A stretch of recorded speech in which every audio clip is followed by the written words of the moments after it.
Este livro foi gravado nos estúdios da Fundação Dorina Noel para cegos. Lido por Antônio Sérgio Grell.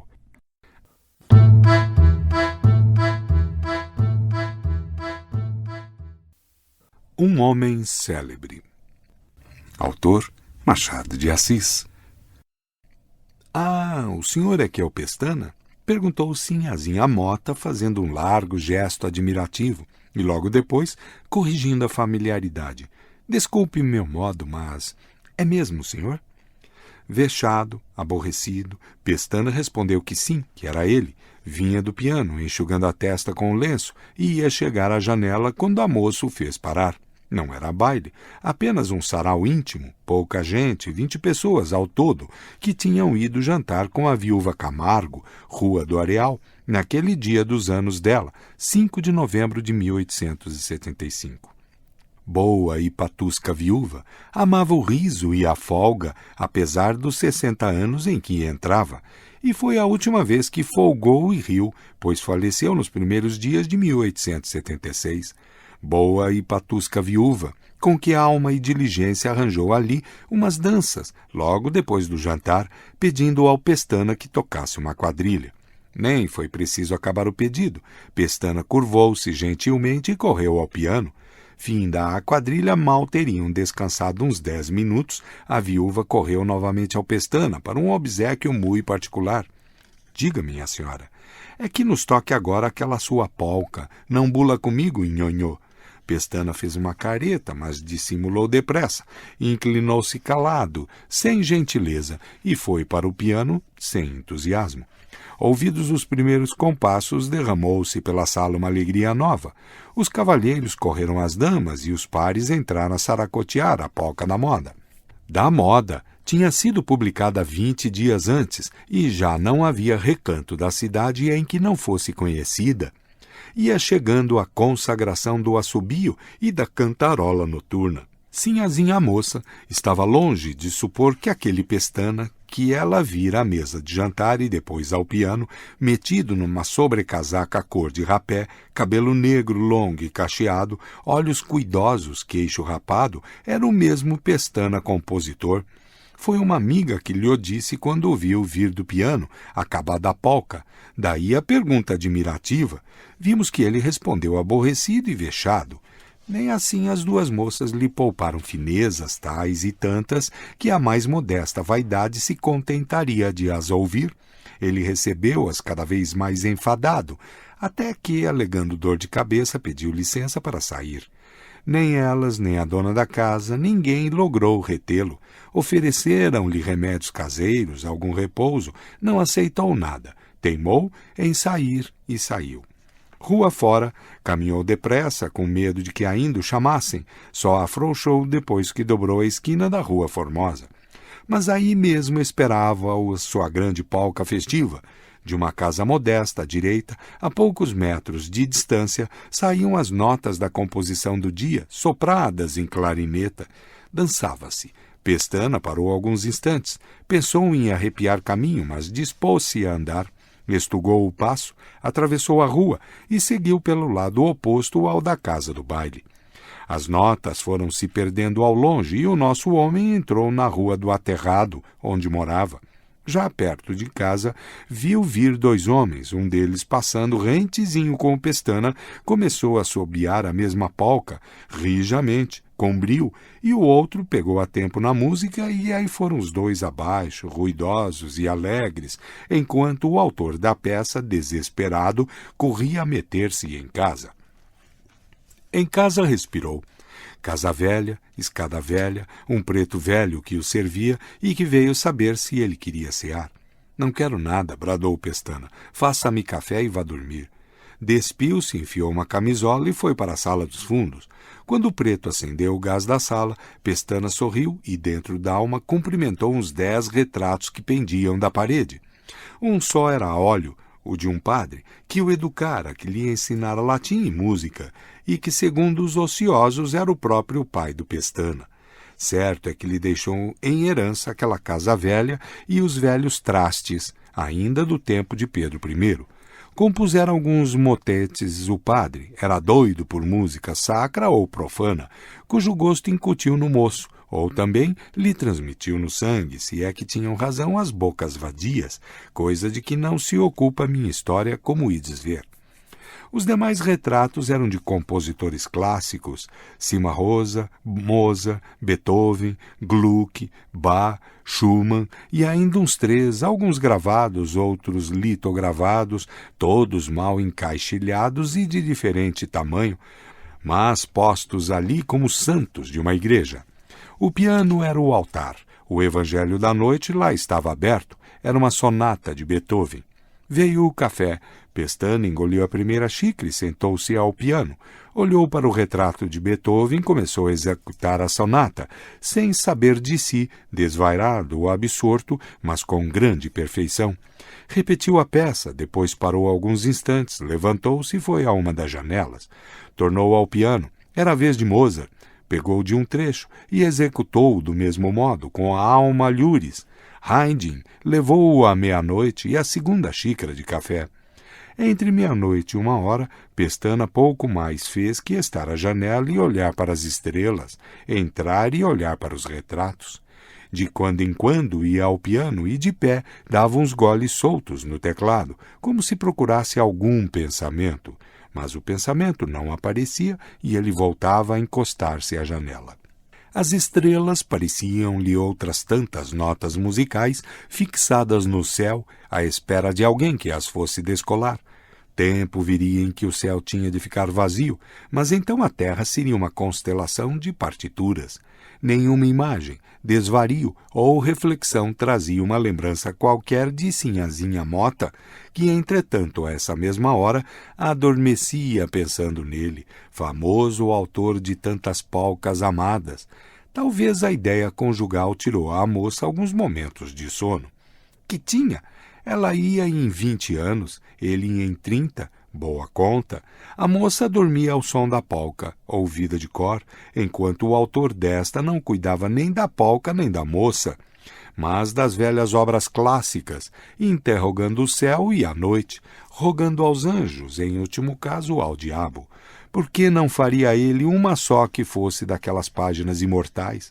Às vezes, como que ia surgir das profundezas do inconsciente uma aurora de ideia, ele corria ao piano para aventá-la inteira, traduzi-la em sons, mas era em vão, a ideia esvaía-se. Outras vezes, sentado ao piano, deixava os dedos correrem à aventura, a ver se as fantasias brotavam deles, como dos de Mozart, mas nada. Nada. A inspiração não vinha, a imaginação deixava-se estar dormindo.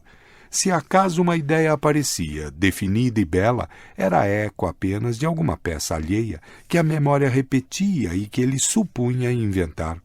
Então, irritado, erguia-se, jurava abandonar a arte, ir plantar café ou puxar carroça, mas daí a 10 minutos, ei-lo outra vez com os olhos em Mozart, a imitá-lo ao piano. 2, 3, 4 horas. Depois das 4, foi dormir. Estava cansado, desanimado, morto. Tinha que dar lições no dia seguinte. Pouco dormiu, acordou às 7 horas, vestiu-se e almoçou. Meu senhor quer a bengala ou o chapéu de sol? Perguntou o preto, segundo as ordens que tinha, porque as distrações do senhor eram frequentes. A bengala. Mas parece que hoje chove. Chove, repetiu Pestana maquinalmente. Parece que sim, senhor, o céu está meio escuro. Pestana olhava para o preto, vago, preocupado. De repente, espera aí. Correu à sala dos retratos, abriu o piano, sentou-se e espalmou as mãos no teclado. Começou a tocar alguma coisa própria, uma inspiração real e pronta, uma polca buliçosa, como dizem os anúncios. Nenhuma repulsa da parte do compositor. Os dedos iam arrancando as notas, ligando-as, meneando-as. Dir-se-ia que a musa compunha e bailava a um tempo. Pestana esquecer as discípulas, esquecer o preto, que o esperava com a bengala e o guarda-chuva, esquecer até os retratos que pendiam gravemente da parede. Compunha só, teclando ou escrevendo, sem os vãos esforços da véspera, sem exasperação, sem nada pedir ao céu, sem interrogar os olhos de Mozart, nenhum tédio. Vida, graça, novidade, escorriam-lhe da alma como de uma fonte perene. Em pouco tempo estava a polca feita. Corrigiu ainda alguns pontos quando voltou para o jantar, mas já cantarolava andando na rua. Gostou dela. Na composição recente e inédita circulava o sangue da paternidade e da vocação. 2 dias depois, foi levá-la ao editor das outras polcas suas, que andariam já por umas 30. O editor achou-a linda. Vai fazer grande efeito. Veio a questão do título. Pestana, quando compôs a primeira polca em 1871, quis dar-lhe um título poético, escolheu este, Pingos de Sol. O editor abanou a cabeça e disse-lhe que os títulos deviam ser, já de si, destinados à popularidade, ou por alusão a algum sucesso do dia, ou pela graça das palavras, indicou-lhe 2, A Lei de 28 de Setembro ou Candongas não fazem festa. Nota. A lei é a lei do ventre livre. Candongas são namoros ou mexericos. Fim de nota.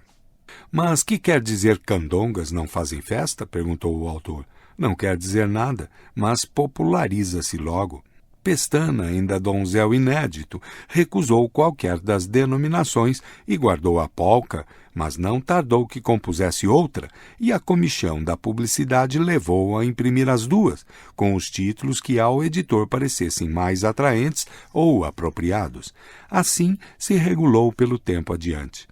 Agora, quando Pestana entregou a nova polca e passaram ao título, o editor acudiu que trazia desde muitos dias, para a primeira obra que lhe apresentasse. Título de espavento, longo e meneado, era este. Senhora Dona, guarde o seu balaio.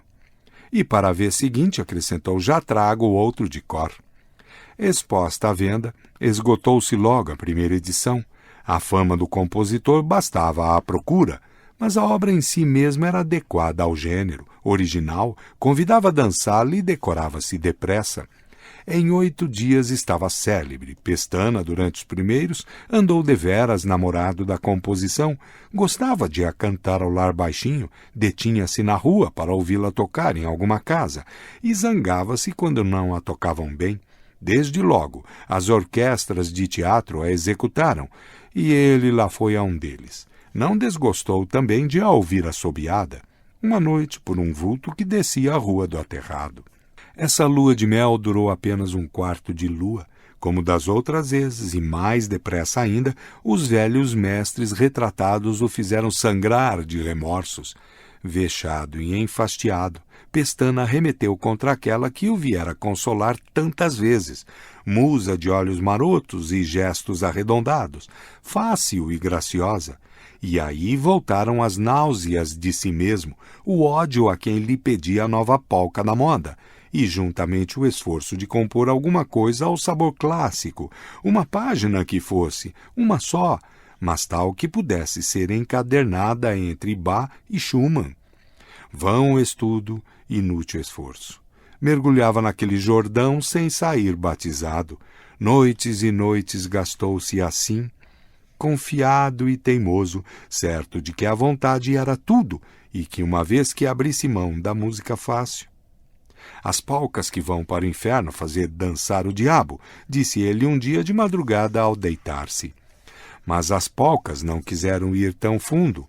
Vinham à casa de Pestana, à própria sala dos retratos, e rompiam tão prontas que ele não tinha mais que o tempo de as compor, imprimi-las depois, gostá-las alguns dias, aborrecê-las e tornar às velhas fontes, donde ele não lhe manava nada. Nessa alternativa, viveu até casar, e depois de casar. Casar com quem? Perguntou Sinhazinha Mota ao tio escrivão que lhe deu aquela notícia. Vai casar com uma viúva. Velha? 27 anos. Bonita? Não, nem feia. Assim. Ouvi dizer que ele se enamorou dela porque a ouviu cantar na última festa de São Francisco de Paula. Mas ouvi também que ela possui outra prenda, que não é rara, mas vale menos, estatísica. Os escrivães não deviam ter espírito, mau espírito, quero dizer. A sobrinha deste sentiu, no fim, um pingo de bálsamo que lhe curou a dentadinha da inveja. Era tudo verdade. Pestana casou daí a dias com uma viúva de 27 anos, boa cantora e tísica. Recebeu-a como a esposa espiritual do seu gênio. O celibato era, sem dúvida, a causa da esterilidade e do transvio, dizia ele consigo. Artisticamente considerava-se um arruador de horas mortas. Tinha as polcas por aventuras de petimetres. Agora sim é que ia engendrar uma família de obras sérias, profundas, inspiradas e trabalhadas. Essa esperança abotoou desde as primeiras horas do amor e desabrochou a primeira aurora do casamento. Maria, balbuciou a alma dele, dá-me o que não achei na solidão das noites, nem no tumulto dos dias. Desde logo, para comemorar o consórcio, teve ideia de compor um noturno. Chamar-lhe-ia Ave Maria. A felicidade como lhe trouxe um princípio de inspiração, não querendo dizer nada à mulher, antes de pronto, trabalhava às escondidas, coisa difícil, porque Maria, que amava igualmente a arte, vinha tocar com ele ou ouvi-lo somente, horas e horas na sala dos retratos. Chegaram a fazer alguns concertos semanais com 3 artistas, amigos do Pestana. Um domingo, porém, não se pôde ter o marido e chamou a mulher para tocar um trecho do noturno. Não lhe disse o que era nem de quem era. De repente, parando, interrogou-a com os olhos. Acaba, disse Maria. Não é Chopin? Pestana empalideceu, fitou os olhos no ar, repetiu 1 ou 2 trechos e ergueu-se.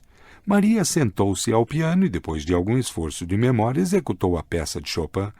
A ideia e o motivo eram os mesmos.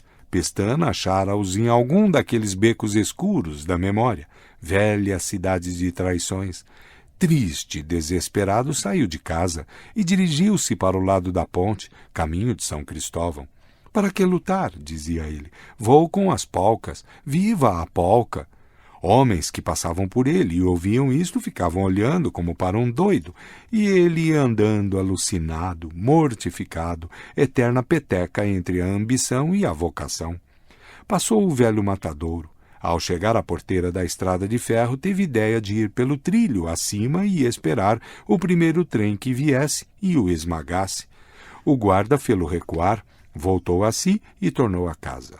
Poucos dias depois, uma clara e fresca manhã de maio de 1876, eram 6 horas, Pestana sentiu nos dedos um frêmito particular e conhecido. Ergueu-se devagarinho para não acordar Maria, que tossira toda a noite e agora dormia profundamente. Foi para a sala dos retratos, abriu o piano e, o mais surdamente que pôde, extraiu uma polca. Fê-la publicar com um pseudônimo. Nos 2 meses seguintes, compôs e publicou mais 2. Maria não soube nada, ia tossindo e morrendo, até que expirou uma noite nos braços do marido, apavorado e desesperado. Era noite de Natal. A dor do Pestana teve um acréscimo, porque na vizinhança havia um baile em que se tocaram várias de suas melhores polcas. Já o baile era duro de sofrer. As suas composições davam-lhe um ar de ironia e perversidade. Ele sentia a cadência dos passos, adivinhava os movimentos, porventura lúbricos, a que obrigava alguma daquelas composições. Tudo isso ao pé do cadáver pálido, um molho de ossos estendido na cama. Todas as horas da noite passaram assim, vagarosas ou rápidas, úmidas de lágrimas e de suor, de águas da colônia e de Labarraque. Nota: licor de Labarraque, líquido desinfetante conhecido pelo nome de seu inventor, Antoine Germain Labarraque. Fim de nota. Saltando sem parar, como ao som da polca de um grande pestana invisível. Enterrada a mulher, o viúvo teve uma única preocupação: deixar a música depois de compor um requiem que faria executar no primeiro aniversário da morte de Maria. Escolheria outro emprego, escrevente, carteiro, mascate, qualquer coisa que lhe fizesse esquecer a arte assassina e surda. Começou a obra. Empregou tudo, arrojo, paciência, meditação e até os caprichos do acaso, como fizera outrora imitando Mozart. Releu e estudou o requiem deste autor. Nota: é curioso notar que Mozart, 1756 a 91, faleceu antes de terminar o seu requiem e que a versão que normalmente se executa se deve, em parte, a seu discípulo Franz Xavier Süssmayr, compositor apenas competente e que se limitou a tentar adivinhar o que Mozart teria feito se tivesse vivido. Fim de nota. Passaram-se semanas e meses. A obra célere a princípio afrouxou o andar. Pestana tinha altos e baixos. Ora achava incompleta, não lhe sentia alma sacra, nem ideia, nem inspiração, nem método. Ora elevava-se-lhe o coração e trabalhava com vigor. 8 meses, 9, 10, 11, e o Requiem não estava concluído. Redobrou de esforços, esqueceu lições e amizades. Tinha refeito muitas vezes a obra, mas agora queria concluí-la, fosse como fosse. 15 dias, 8, 5, a aurora do aniversário veio achá-lo trabalhando. Contentou-se da missa rezada e simples, para ele só. Não se pode dizer se todas as lágrimas que lhe vieram sorrateiramente aos olhos foram do marido ou se algumas eram do compositor. Certo é que nunca mais tornou ao Requiem. Para quê? Dizia ele a si mesmo. Correu ainda um ano. No princípio de 1878, apareceu-lhe o editor. Lá vão 2 anos, disse este, que nos não dá um ar de sua graça. Toda a gente pergunta se o senhor perdeu o talento. Que tem feito? Nada. Bem sei o golpe que o feriu, mas lá vão 2 anos. Venho propor-lhe um contrato. 20 polcas durante 12 meses. O preço antigo e uma porcentagem maior na venda. Depois, acabado o ano, podemos renovar. Pestana sentiu com um gesto. Poucas lições tinha, vender a casa para saldar dívidas, e as necessidades iam comendo o resto, que era assaz escasso. Aceitou o contrato. Mas a primeira polca há de ser já, explicou o editor. É urgente. Viu a carta do imperador ao Caxias? Os liberais foram chamados ao poder, vão fazer a reforma eleitoral. A polca há de chamar-se Bravos à eleição direta. Nota. No início de 1878, a situação se alterou quando ao gabinete conservador sucedeu um gabinete liberal presidido por Cansanção de Sinimbu.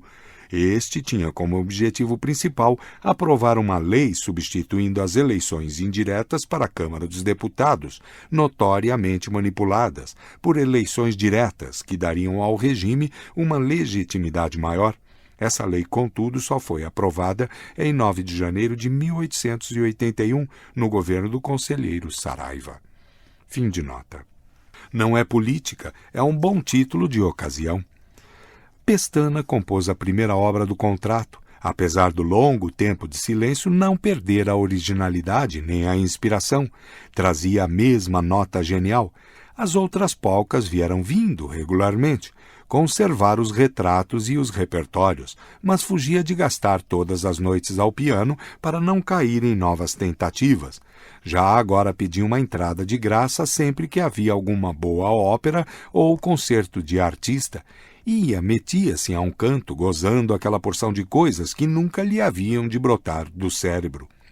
Uma ou outra vez, ao tornar para casa cheio de música, despertava nele um maestro inédito. Então sentava-se ao piano e, sem ideia, tirava algumas notas até que ia dormir 20 ou 30 minutos depois.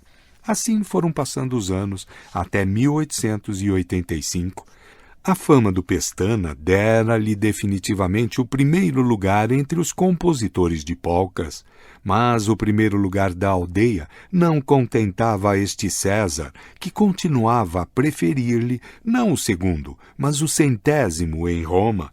Tinha ainda as alternativas de outro tempo acerca de suas composições. A diferença é que eram menos violentas, nem entusiasmo nas primeiras horas, nem horror depois da primeira semana. Algum prazer e certo fastio. Naquele ano, apanhou uma febre de nada que em poucos dias cresceu até virar perniciosa.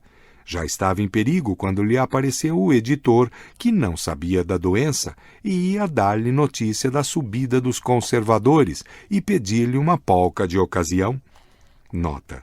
Em 20 de agosto desse ano assumiu o poder o primeiro ministério conservador desde 1878, presidido pelo barão de Cotegipe. Fim de nota. O enfermeiro, pobre clarineta de teatro, referiu-lhe o estado do Pestana, de modo que o editor entendeu calar-se. O doente é que instou para que lhe dissesse o que era. O editor obedeceu. Mas há de ser quando estiver bom de todo, concluiu. Logo que a febre decline um pouco, disse o Pestana. Seguiu-se uma pausa de alguns segundos. O clarineta foi pé ante pé preparar o remédio. O editor levantou-se e despediu-se. Adeus. Olhe, disse o Pestana, como é provável que eu morra por estes dias, faço-lhe logo 2 polcas. A outra servirá para quando subirem os liberais. Foi a única pilhéria que disse em toda a vida, e era a tempo, porque expirou na madrugada seguinte, às 4h05, bem com os homens e mal consigo mesmo. Para ler este conto, acesse www.poeteiro.com